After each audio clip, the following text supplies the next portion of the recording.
All right, Trouble, say good morning. Let us begin. Begin by thanking our sponsors for this morning's share. To thank our TALMUD TORAH sponsors for the month of Elul, Shaindy and Avraham Kelman, for dedicating all the shiur and drushos this month in honor of Yechiel's engagement to Ilana Falick and in memory of their parents, Jerome and Bernice Kelman, and Alexandra and Friderica David, zechus. To thank Barak, Maia, and Sandy Hoffman, Dora, Lemus, and Melamed for dedicating all the shiurim this month in memory of Reuven ben Emanuel, zechus. To thank Ayal Sara Steinberg for dedicating all the shiurim this month in the zechus of refuah shelema for Shulamis bas Susha. We thank Daf Yomi Shiur for dedicating the shiurim this month in the zechus of refuah shelema for Yehuda ben Michal. We hope that in the merit of our TALMUD TORAH, all of the Neshama Slav and Aliyah, the families in Chama, and all of those who need a refuah will have one together with Kol Cholei Yisrael. So we'll say with that, let us begin. We have a lot to do today, Baruch Hashem, but the truth is incredible Gemara, and we're gonna do it. All right, so today's Daf is Samech 68. We left off yesterday on 67b Samech Ches Amud Beis. We left off, Rabosai, if you notice again, there are the short lines, the intermediate lines, and the widest lines. We left off 2 lines into the widest lines. Tan Rabbanan. Rabosai, a very interesting sugya. Ein lo ve'eino rotze lehisparnes. Rabosai, say the following situation. Person will call him Reuven. Reuven doesn't have money. That's what it means. Ein lo. He doesn't have money. But eino rotze lehisparnes, which means he does not want to accept charity. Doesn't want to accept tzedakah. So what do? Nostim lo l'shum halva. We go ahead, see he's not willing to accept charity, so what we do is we give him a loan. We tell him it's a loan. And then once he accepted the money, essentially then we say, okay, it's not a loan anymore, keep it. So we convince him to take it as a loan. The Chum say no. Nostim lo l'shum matana. You give it to him as a gift. And then, once he's accepted it, you transform it into a loan. The Gemara says, what does that mean? Remember, we're talking about a guy who's resistant to accept tzedakah. So if you offer him a gift, he's not going to accept it. Amarava, what it means is, livtoach lo l'shum matana. What it means is, begin by offering it as a gift. If he doesn't want to accept it as a gift, he will say, by the way, here's the difference. In other words, there's 3 different things that's happening over here. There's tzedakah, matana, halva. So this is a guy who doesn't have money. He does not want to accept tzedakah. So the first approach of Rabbi Meir is, okay, so offer him a loan, because at least the loan allows him to keep his dignity, right? Remember, we'll say, when you lend someone money, by definition, what does that show? That you have confidence in them. To what? To pay back. In other words, you don't go ahead and lend someone money if you don't feel confident that they're capable. So by definition, offer him a loan. Once he accepts it as a loan, then go ahead and say, okay, you know what, it's a gift. The second approach is say, no, offer it as a gift. Because a gift is a gift, right? A gift is just a nice, beautiful gesture. If he doesn't accept it as a gift, then go ahead and offer it to him as a loan. Incredible. So Amarava, Livtach lo l'shum matana, right, so good. Next case. Yechiel ve'ein rotze lehisparnes. So it's an interesting case. So if a person has money, ve'ein rotze lehisparnes. So we'll say, this is an interesting case. He has money, but he does not want to spend his own money on supporting himself. So instead, he wants to rely on communal tzedakah. It's actually interesting. If you look at Rashi says, Yechiel ve'ein rotze lehisparnes, mishalo el mishal tzedakah, or musagiv atzmo barab. So this is a fascinating case. And Rabbi say, you'd actually be surprised. Situations like this happen. Reuven has money. He has money. He does not want to spend his own money. So instead, what is he doing? He's withering away in front of our eyes. In other words, he's just not taking care of himself. He's so desperate not to spend his own money. So the question is, what do we do with him in terms of communal funds? So the Gemara says, we give the money to him as a gift. And then we go ahead and go back and extract payment from him. So the Gemara says, but if you go ahead and you extract payment from him, sulo shakil, he's not going to accept the money. To which the Gemara says, no, la'achar misa. Rav Papa says we give him the money, let him take care of himself, and then after he dies, what we'll do is we'll go ahead and collect it from his estate. So Reb Shimon says, so of course, good, fine. Yeshlo, ve'eros l'ispanis. So Reb Shimon disagrees. Reb Shimon says, if a guy has money, but he does not want to use his own money in taking care of himself, ein niskakin lo. We don't get involved in such a situation like this. In other words, they both say, what's happening over here is a fundamental machlokes in general about what do you do with a person who's not willing to take care of themselves. So do we intervene in such a situation like this? So first opinion says yes. Just because a person is not willing to take care of themselves doesn't mean the community can wash their hands of him. And Rabbi Shimon says, look, the community can't help you any more than you want to help yourself. Which I will say is such a profound yisod, right? All of us know people who need help. And we also know people who know they need help, but are not willing to do the work they need to do in order to help themselves. And it's a heartbreaking situation, because they want to help. They both say, but Rabbi Shimon's words are so true. No one could help you more than you are willing to help yourself. So Rabbi Shimon says, you have money, you don't want to spend it, the community can't help you more than your, essentially what it comes down to is like this. No one could be more invested in your success than you are in your own success, right? Or, better stated, you have to be at least as invested in your own success as anyone else's. And if you're not, the world can't help you. Pretty incredible. So the Gemara goes weiter. Yeshlo. I'm sure over Yeshlo ve'enos l'ispanis. And it's kakin lo. So the Gemara says, ein lo ve'enos l'ispanis. What happens if a person doesn't have money, but he also doesn't want to accept tzedakah? So omrim lo have mashkon v'tol. You say, okay, you know what? Give collateral and ultimately take the money. Kadesha tazuach taitol. Which Rabbi says another way of saying what we said before. Give him a loan.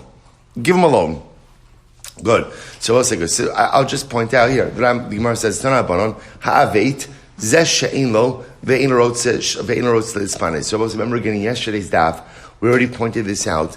The pasuk that details the halacha of tzedakah is incredibly repetitive. Remember again, the pasuk we're referring to is ki pasuach tiftach es yad chalo. Open up your hand to the ani. V'ha'aveit ta'avitenu. Now remember again, how do we translate? Ha'aveit ta'avitenu. Give him, right? Give him, or we translate, you shall surely give him. But really what it means is, give him. De machsero. Give him enough to make him whole from which he is deficient. Asher yechsar lo, that he is lacking. So it's incredibly repetitive. So watch this. The Gemara says, Ha'aveit zeh she'ein lo ve'ein rotz l'isparnis. Ha'aveit, give. This refers to a person who doesn't have money but doesn't want to accept tzedakah. So what do we do with such a person? She'nos lo shum halva. We convince him to accept the money as a loan. V'chozrin v'nos lo shum matana. Then we go in and we transform it into a gift. Ta'avitenu, give him. Zeh she'yesh lo ve'ein rotz l'isparnis. This refers to a person who has money but doesn't want to use his own money to support himself. She'nosnin lo l'shum matana. We give it to him as a gift. V'chozrin v'nifra'en heimenu la'achar misa.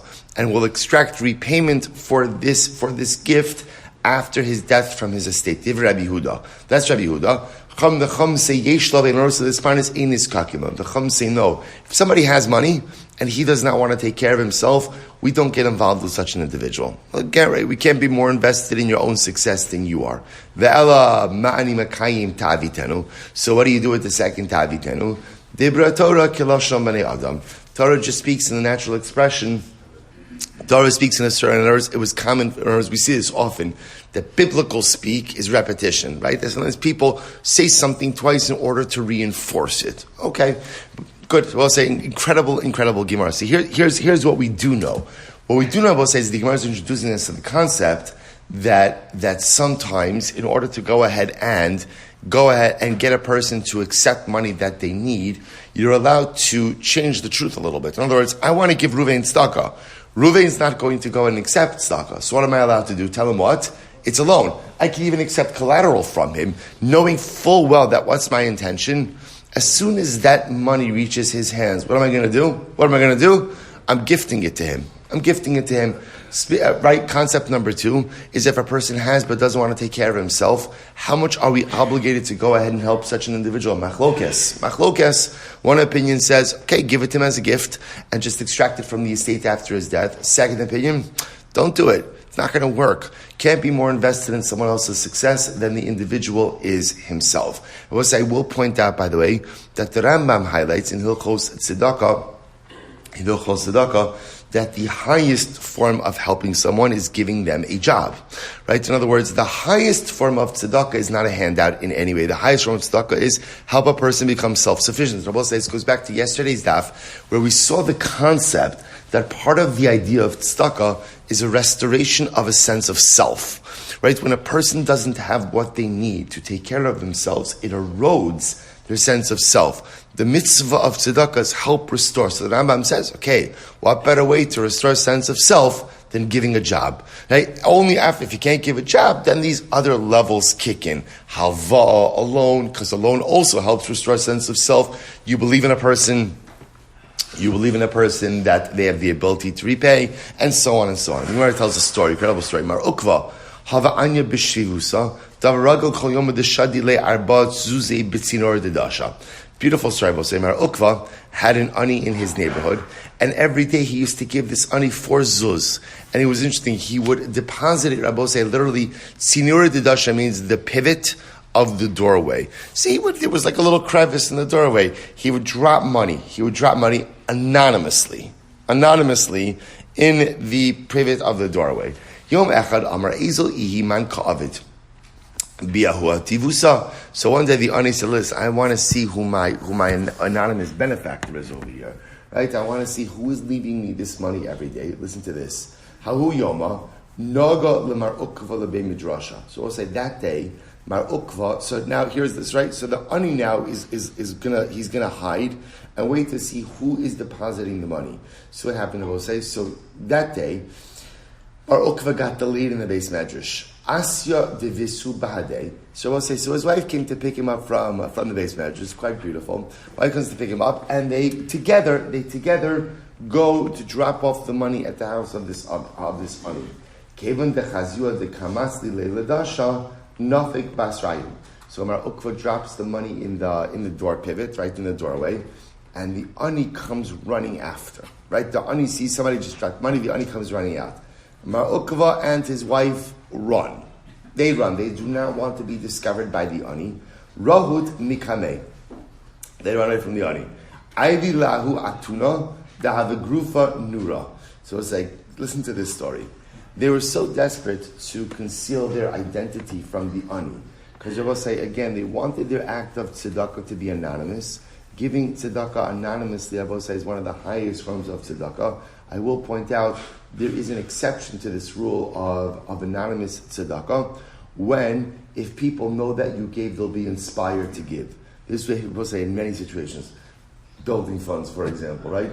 Always encourage people not to be anonymous, because if people see, Reuven's giving, I can give also. So there, if you have the ability through publicizing your involvement to encourage others to give and to be the catalyst for other people's tzedakah, then that's an incredible zechus. But again, this type of one-on-one giving, Mar Ukva felt anonymity was the key. So what did they say? Where did they hide? They ran into an oven. Now, this must have been one very big oven, right? They ran into an oven that had the coals raked out of it. But it was still hot. So they were so desperate to conceal their identity that they ran into this oven. So listen to this. Havaka Mekailin Kar'i de Mar Ukva. Mar Ukva's feet were getting burned by the floor of the oven. Obviously, it was very hot in there. Amar Leidivisu. So his wife said to him, Shakol Kar'eich Osid Akaroi. Stand on my feet. Her feet weren't getting burned. Stand on my feet. So I will say chalosh daite. So Mar Ukva was very distressed, because obviously my wife has some zechus that I don't. That her feet aren't getting burned and my feet are getting burned. So Amralei, she said, don't be upset. Ana shachichna begave debeisa umekarva ahanaisi. So I will say, listen to this. So she said, don't worry, don't be upset. She said, I have a greater opportunity to perform tzedakah than you do. Number one, I'm home. And therefore, again, when the aniyim come to the house, I am always there to help you. You're ma'akva, you're out. And number two, I give them immediate benefit. How so? She said, when the aniyim come to the house, I give them food. You, Mar Ukva, you give them money. So therefore, again, money is great, but Lamaisa, you still have to go ahead and use the money to go ahead and purchase the food. So she said, because of this, I have certain zechuyos that you don't have, and that's why her feet were not getting singed by the floor of the oven. I will say it's such a beautiful, beautiful Gemara. I will say it's also, if you think about it, by the way, a beautiful metaphor in marriage. That in a good marriage, sometimes one spouse is able to stand on the feet of the other. No, in a marriage, rarely do you have a situation where both spouses are strong. Usually in any situation, one is strong and one is stronger, right? Or one is strong and one is weak, right? This is like the back and forth, the ratzol v'shov of marriage. And in a beautiful, loving marriage, the stronger spouse says to the struggling spouse, stand on my feet. I'll say, sometimes like when your children are young and you dance with your children, so they put their feet on top of your feet and you move around. And I will say that's such a beautiful moment in a parent-child relationship because literally, again, my child is standing on me and I'm supporting my child. In a marriage, sometimes you need the same thing also. Stand on my feet. Right now, you can't walk. Right now, you can't stand on your own. It's okay. When you can't stand on your own, you have me. And conversely, in those moments when I can't stand on my own, I'll have you. Such a beautiful Gemara. Umay kulehai, says the Gemara, why do we need to run into ovens? In order to go ahead and conceal identity. Right? In other words, what's going on over here? So the Gemara says, the Amarav Mazutra Bar Tovia Amarav, the Amrile Amrav Huna Bar Bizna Amrav Shem Chasida, Amrav Yochel Mishom Shem Yochai, Noach Lo Li Adam, Sheyimsar Atzmo L'Soch Kif Shanaish, Ve'al Yalbin Pnei Chavero Berabim. Wow. I will say, why? Where does this come of giving tzedakah anonymously? Why is it so important? It's based on the concept, Rav say, that it is better for a person to throw himself into a fiery furnace and not to embarrass his friend publicly. So I will say, this is a really interesting idea because here, remember again, we know this concept, right? We've seen it. The first time we saw this concept was in Mesechus Brachos. I know this idea, but the truth is, Malvin B'nei Chavero is generally what? We assume it's actively embarrassing someone.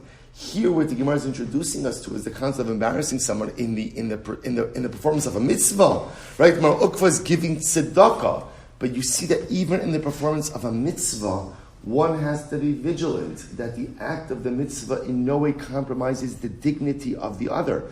Mar Ukva felt this guy would have been embarrassed. He would have been embarrassed. So therefore, literally better. I will say now, the commentaries point out, Noach means it's nice. It's nice doesn't mean it's an obligation, right? It just means the idea that Chazal are trying to highlight over here is that halacha l'maisa, you have to be so careful about how you go ahead. And I will say, again, don't walk into furnaces and don't walk into ovens and don't, in other words, this is not for us.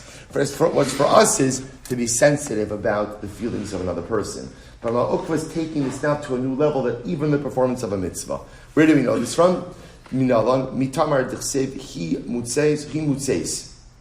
Let's remember again, this is not from Tamar, because Tamar is pregnant by Yehuda, right? But instead of embarrassing Yehuda publicly, what she does is the person who owns the staff, the person who owns the signet ring, this is the father of my child. And she leaves it to Yehuda. If you own it, good. And if not, I'm not going to embarrass you publicly. But it's an incredibly profound yisod about how careful we have to be with the feelings of the other. Next, Mar Ukva, Hava Anya B'Shivusei, Davaraga Lishtrali Arba Meazuzei Komali Omid Kippura. Let's listen to this story. Mar Ukva used to have an honor. We'll say a lot of stories of Mar Ukva and Tzedakah. Mar Ukva was also very wealthy. So you see again what he did with his wealth. Mar Ukva Havi Anya B'Shivusei, Davarega Lishtrali Arba Meazuzei Komali Omid Kippura. So Mar Ukva had a pauper in his neighborhood, and he used to send this guy 400 zuz every Erev Yom Kippur. So a lot of money every Erev Yom Kippur. Yoma Chad Shadrinu Nehila B'Yad Berei. So one year, Rav Mar Ukva sent the money with his son. Asa Amar Leilo Tzarech. Son comes back, says to his father, Dad, this guy does not need the money. Why? Amar my Chazis, what did you say? Chazai Dikam Zalfi Le Yayin Yashan. I saw that he was spritzing old wine. In other words, we'll say people used to go ahead. I guess this was like Talmudic air freshener. Right? So what did he use for air freshener? Aged wine. I will say, to start using aged wine as air freshener, you're doing pretty good, right? You're doing pretty good. So the son comes back and he says, Dad, this pauper that you're supporting with all of this money is using aged wine as air freshener. I don't think he needs your money. So Amar Mefanki Kuli Hai, I finhu fishadrinhu nihale. So listen to this.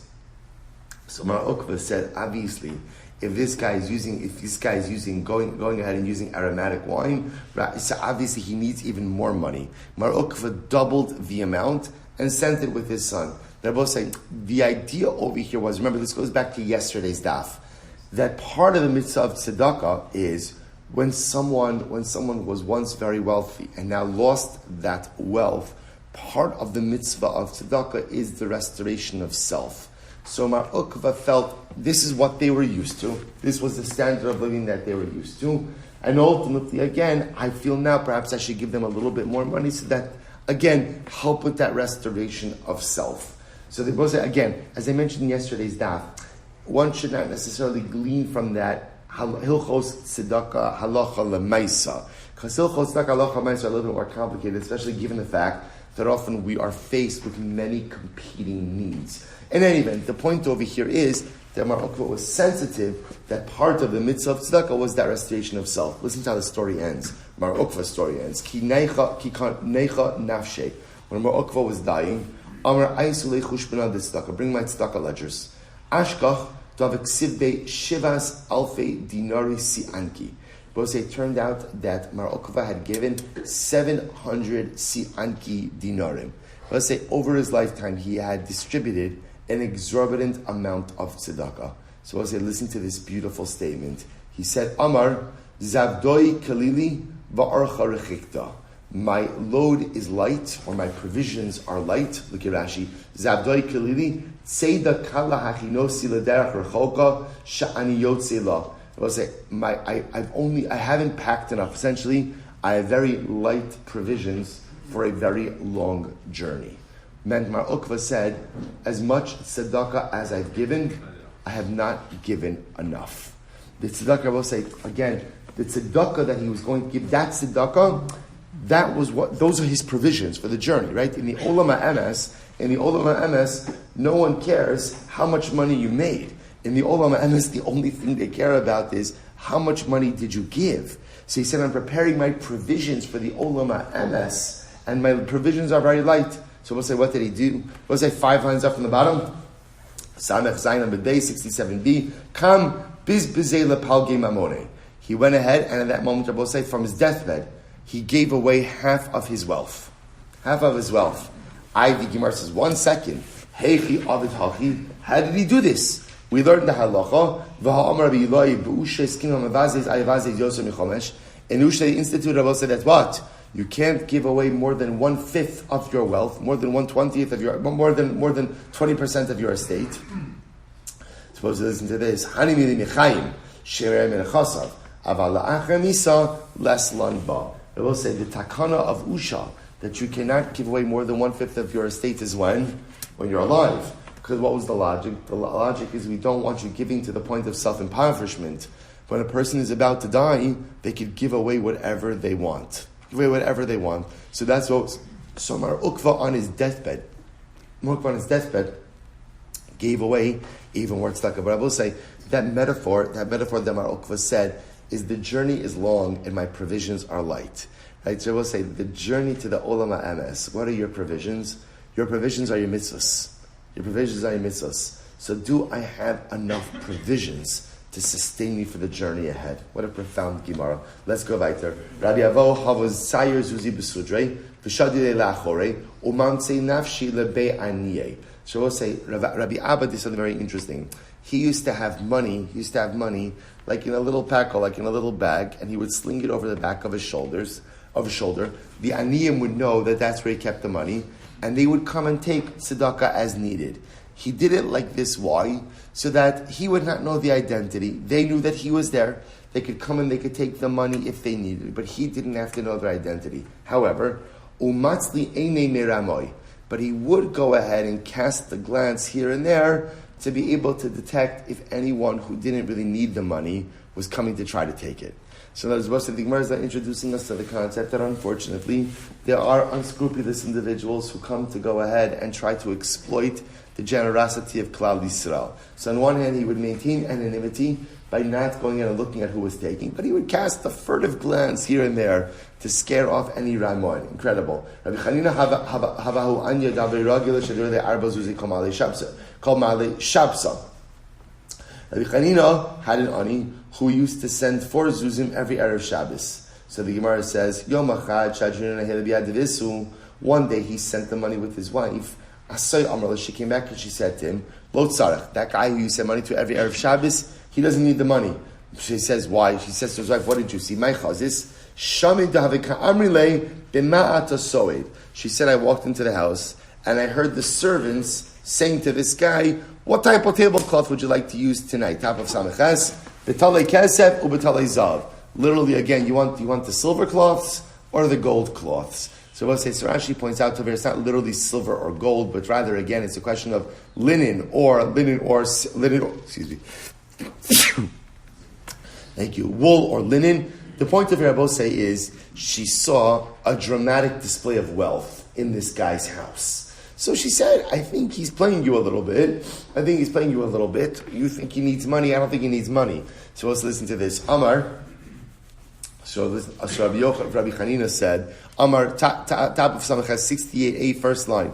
Amar, Hanun Dam Rabbi Elazar, Bo v'nachzik tov l'Ramayin. We have to give an incredible thanks to Ramayin. I will say, who are Ramayin? People who don't need to, right? How do you translate a Ramay? A fraudulent individual. Right? We have to give thanks to the fraudulent individuals. So the people who take tzedakah even though they don't need it. Why? She'el hayinu choltim b'chol yom. See, I will say, why is it good that there are fraudulent tzedakah collectors? Because if they weren't fraudulent ones, then we would be in trouble because sometimes we say no. Meaning what? Listen to this. Shene'emar, the kara alecha al Hashem v'haya b'cha chet.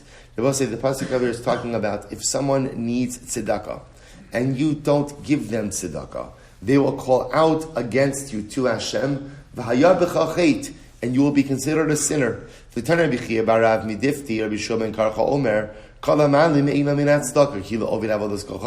Wow. I will say, if I shield my eyes from giving tzedakah, in other words, if there is a tzedakah need and I don't rise to the occasion, it is as if I've worshipped idolatry. It's incredible. It says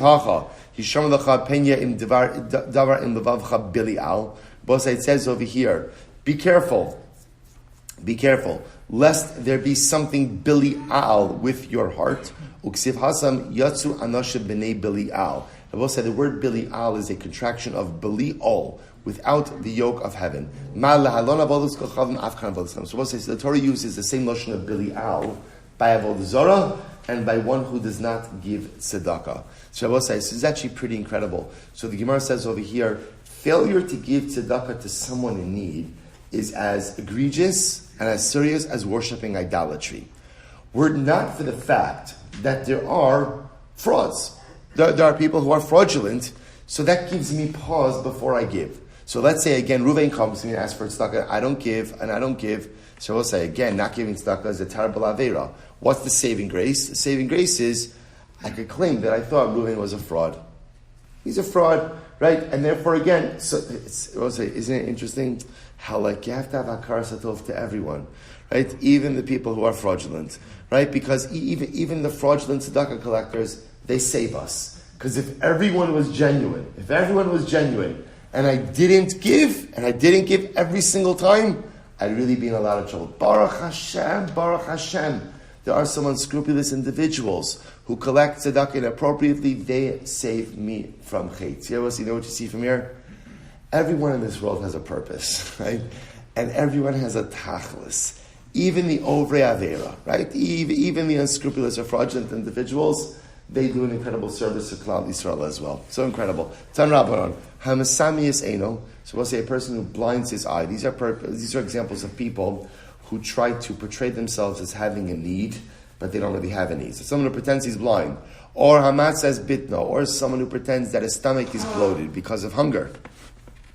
Hamikafeach Ashoko. Or someone who goes ahead and pretends like his leg is withered, that he can't speak. That he can't walk. So again, all of these are examples of people who pretend like they have some type of disability in order to go ahead and collect tzedakah. So again, if you pretend that you have an infirmity in order to collect tzedakah, ultimately you will not leave this world until you actually suffer from this infirmity. So the Gemara says, so if a person receives tzedakah and doesn't require it, ultimately again, he will not leave this world until he suffers from poverty. So we'll say, this Gemara is also something very interesting. So I understand, it seems to what the Gemara is saying is, if you defraud tzedakah, right, and accept it when you don't need it, so the punishment is, you'll come to need it. So also, I think it's also something deeper. A person who relies on tzedakah, right, what are they not doing? They're not striving for self-sufficiency. Well, I will say, you know what happens? After enough time of simply relying on others, that becomes your default. You lose your drive. You lose your quest for self-sufficiency. So it doesn't even have to be a punishment. It could just be what? Just a cause and effect. When you lose your drive for personalistic excellence, when you lose your drive for sustaining yourself, when you lose your drive for self-sufficiency, and you just rely on others, over time, you just lose it altogether, and you really have to rely on tzedakah. Tanan awesome. Ein mechayvin also limkars beiso v'es klei tashmisha. It's an interesting case. So let's say someone is in need. They show up to the communal tzedakah fund, but they have possessions. So the Gemara said we don't force a person to sell off their possessions before they collect money for tzedakah. So the Gemara says, for those, is that true? But yet we learn that what if a person was using golden utensils, we tell him downgrade. Right? Sell off the gold utensils, buy silver utensils, and use the money to help your situation. So the Gemara says, or if you're using silver utensils, downgrade to copper.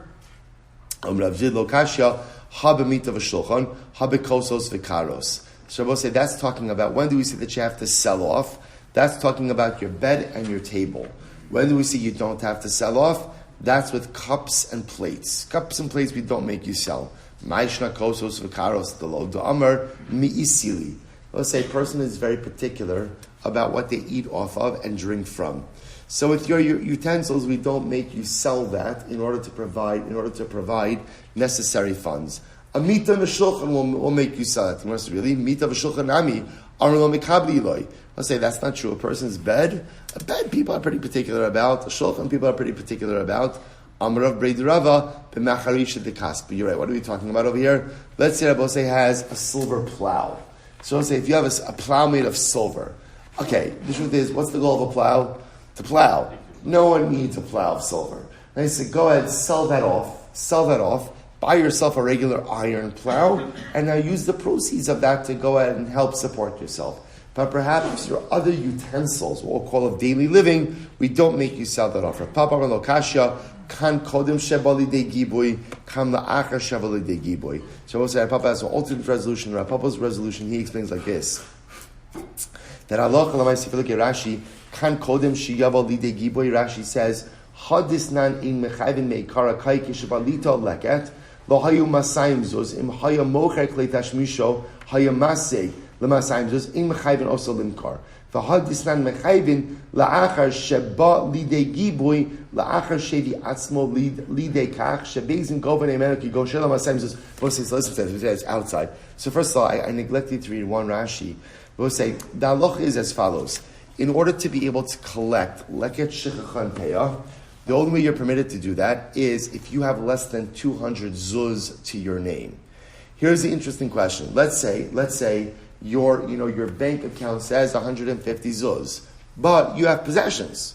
And if you were to sell off those possessions, you'd have more than 200 zuz. So the Gemara says, we don't make you sell off your possessions. We look at your cash position.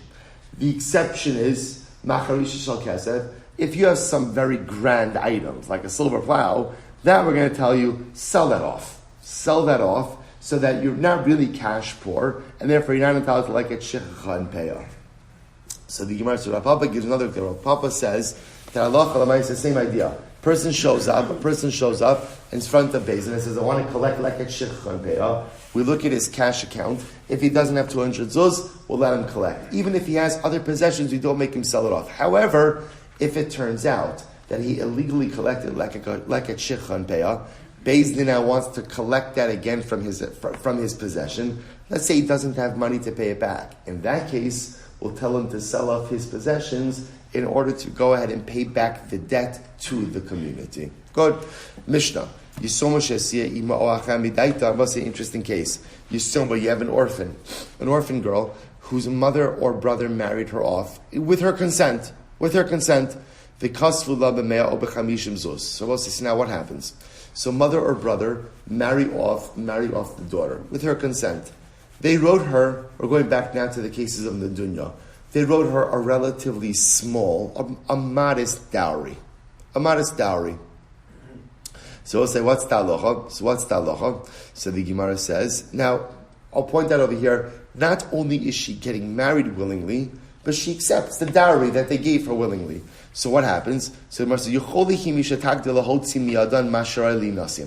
when she gets older, she can go back to the estate and extract the dowry that was really fit for her. Now also we're going to see that a father customarily gives 1/10 of his estate for his daughter's dowry. So now they married her off, and they gave her a small dowry. So when she gets older, she can go back to the estate and she can say, I want to take what's rightfully mine, i.e. 1/10 of my deceased father's estate. Rabbi Yehuda says, something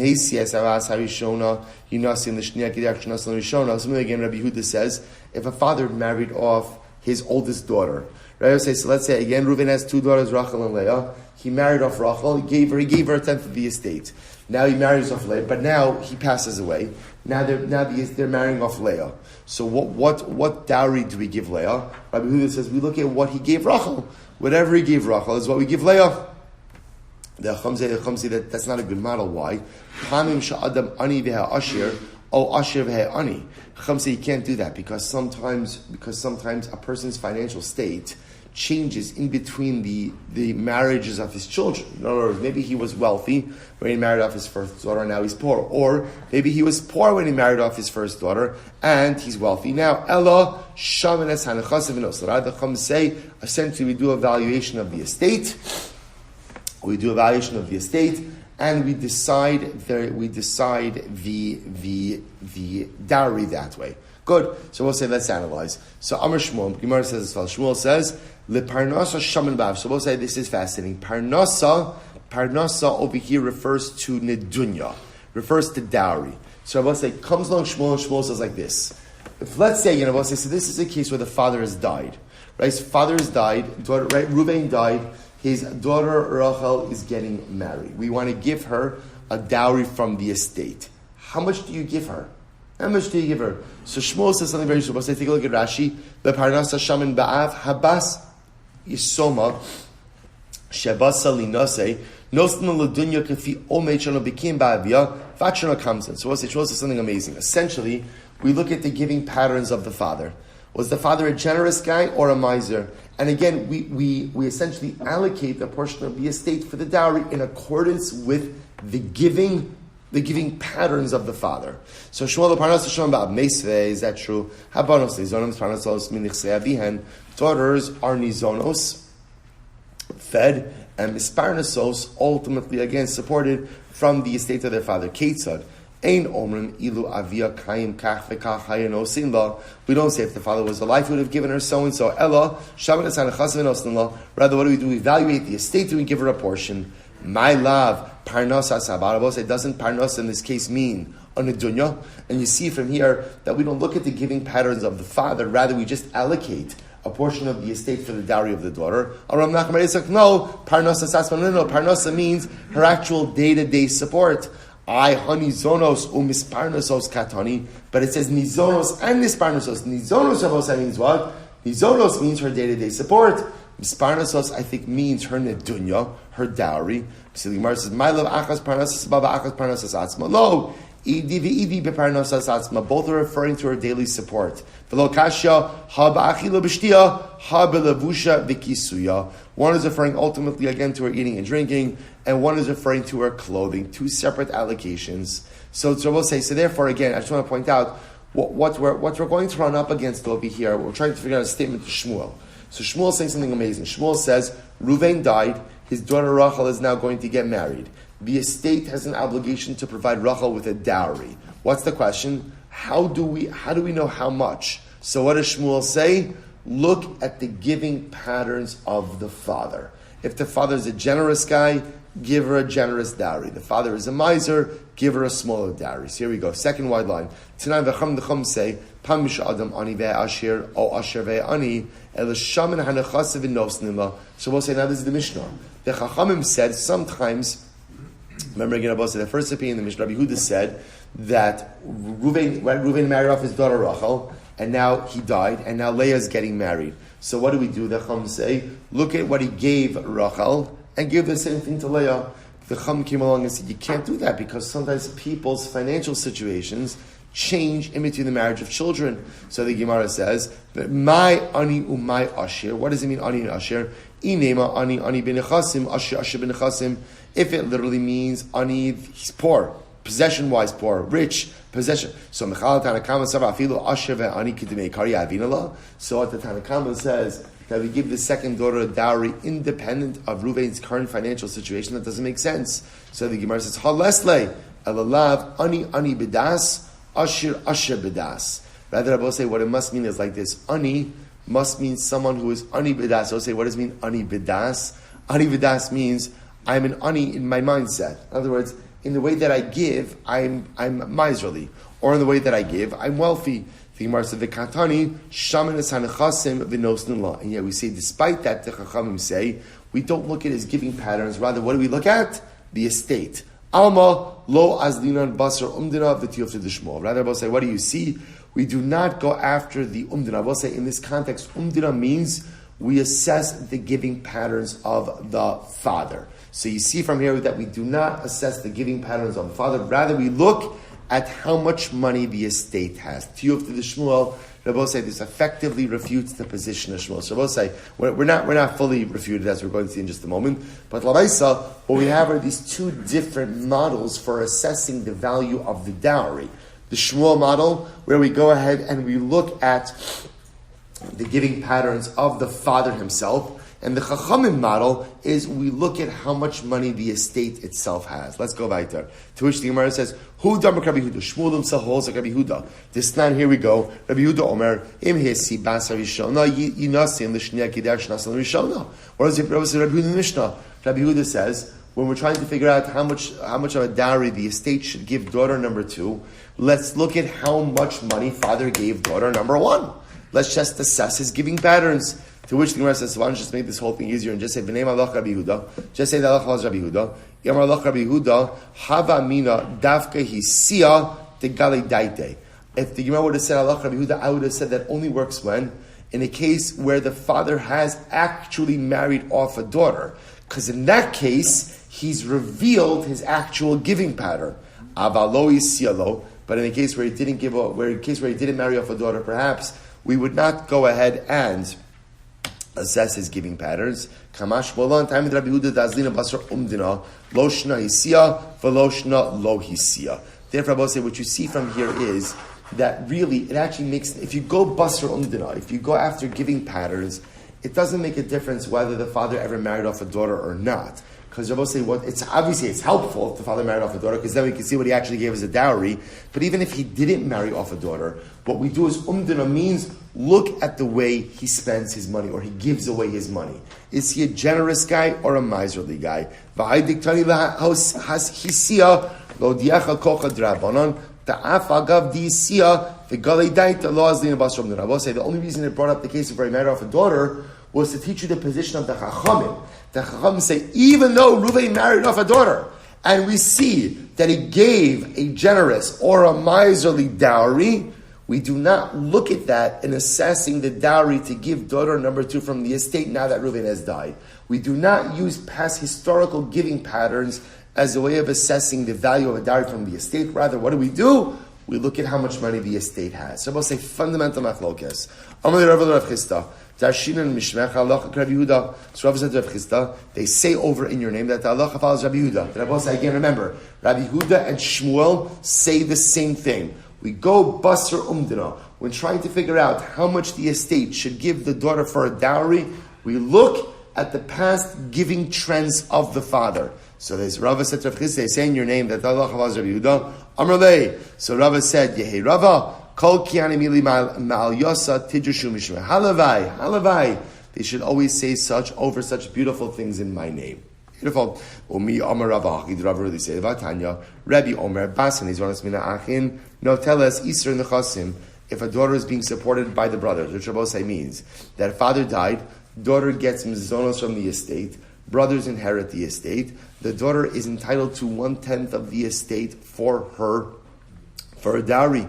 So Rava said, Rabbi said, what does that tell you? That's 1/10 of the estate, independent of what?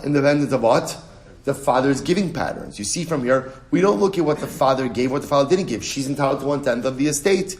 To which the Gemara says, Lokasha, had da amdine, had da lo amdine. It's very simple. I will say that could be referring to a case where we don't know the giving patterns of the father. In other words, I will say, the idea of going basar umdina only works when you know the father, the deceased father, and you know how he gave. And I will say, you can have many situations where we don't know the father, we don't know the guy, and therefore we have no idea about his historical giving trends. So in the default, Rabbi say, is that the daughter gets 1/10 of the estate for her dowry. There was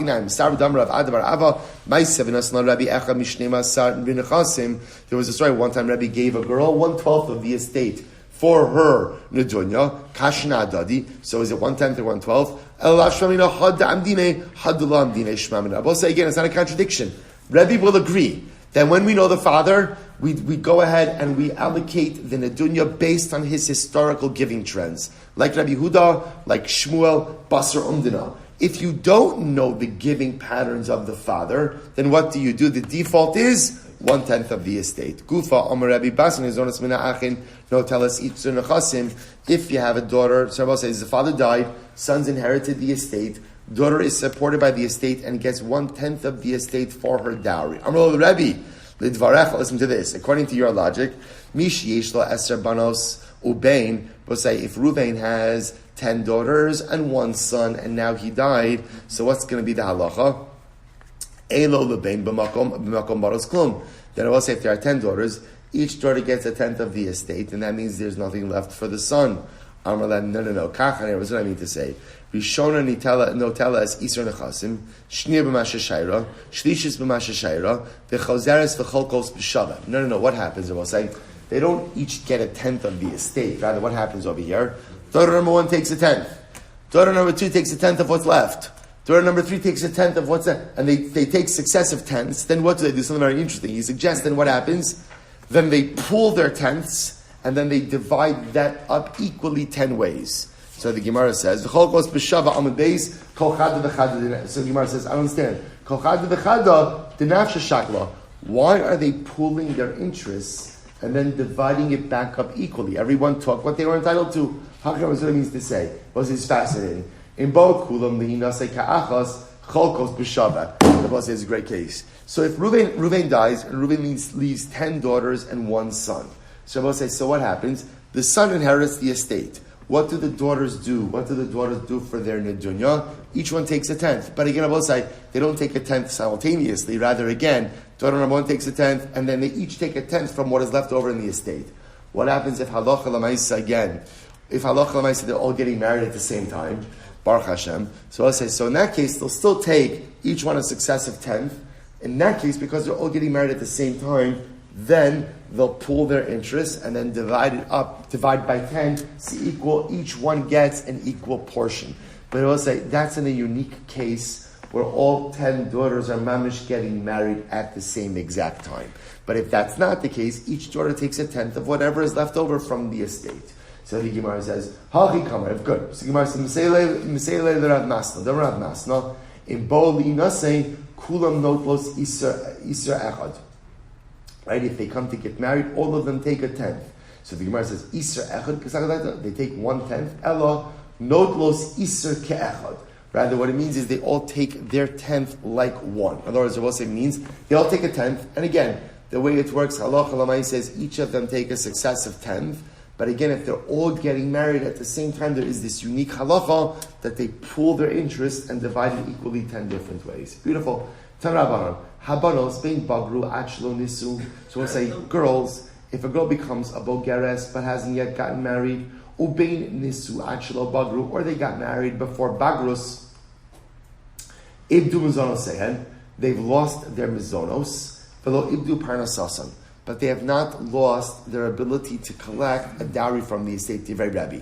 Shabbos say, so just listen to what's happening over here. So Rabbi says that halacha l'maisa, a girl is only entitled to mizonos until when? Only entitled to mizonos either until marriage or bagros.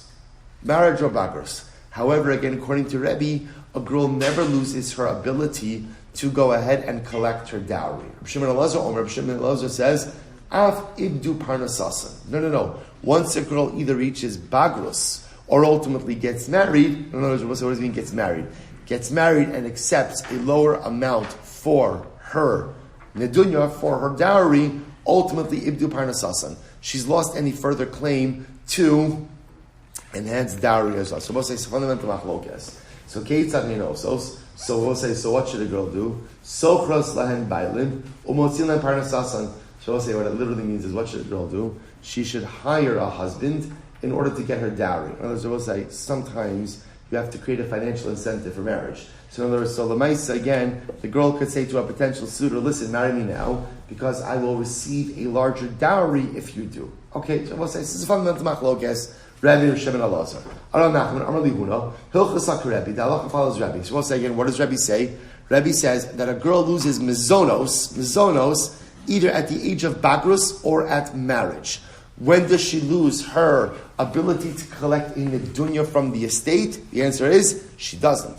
She always has that. So I will say, so if she becomes a vulgaris, or for that matter, again, we saw this actually in the Mishnah, even if she gets married, and let's say she was only given a smaller nedunya, she has the ability to go back to the estate and reclaim that which is rightfully hers. So the Gemara says, Rav Nachman, so Rav is Kasha to Rav Nachman, Yisoma she is shelema or achamidaita, but says our Mishnah, right? So you have a Yisoma whose mother or her brother married her off, midaita. But midaita means she consented to the marriage, and what? She consented to the nedunya amount. The cost of labor me'ol b'chamishim zuz, and about say all she got ultimately again was the lower amount of a ksuva. So the Gemara says yicholihi mishetagdil lahotzi miyada mashar linasin la.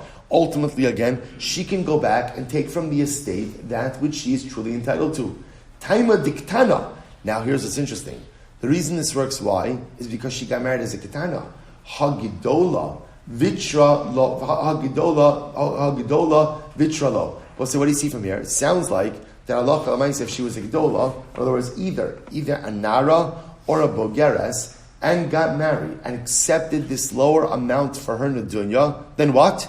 She would not be permitted to reclaim it. To which the Gemara says, no, lo kasha, hadamachoi, hadalomachoi.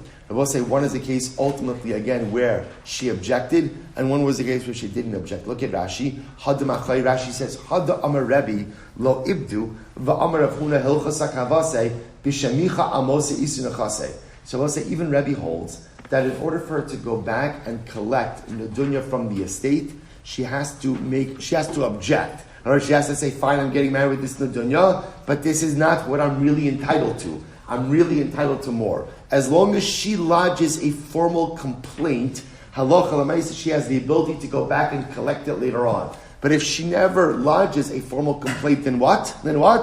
Then she's been mevateres, she's yielded, and doesn't have the right to go back. We'll have to stop over here for today. We'll pick up in Meretz Hashem with the Sachinami tomorrow. We'll say shkoyach.